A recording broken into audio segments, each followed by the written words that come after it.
রান্না হচ্ছে ঠাকুরের। আর এদিকে দেখো এখানে সবজি সব কিছু কাটাকাটি চলছে। এরা কেউ কিন্তু কথা বলছে না। আর এই হচ্ছে নাগরাজ।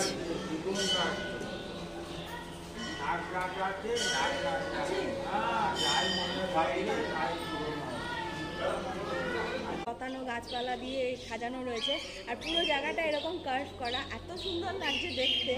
আর আমরা এইমাত্র নাগরাজের দর্শন করলাম, দর্শন করিনি মানে জায়গাটা দেখলাম। আর ওখানে রান্না হচ্ছে, প্লাস ওখানে সব সবজি টবজি কাটা হচ্ছে দেখলাম। তো পুরীর মন্দিরে তো সবসময় এই সৌভাগ্য হয় না, এখানে দেখতে পেলাম, দারুণ লাগলো। আর এই জায়গাটা আমার কিন্তু দারুণ লাগলো, ভীষণ সুন্দর লাগলো জায়গাটা। চলো আরও দেখি কি কি দারুণ ইন্টারেস্টিং জিনিসগুলো দেখা যায়, চলো তোমাদের সঙ্গে শেয়ার করব। দেখো এটা হচ্ছে লক্ষ্মী নরসিংহের টেম্পল।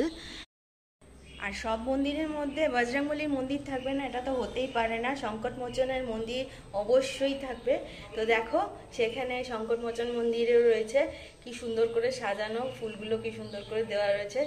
তো জয় বজরংবলী।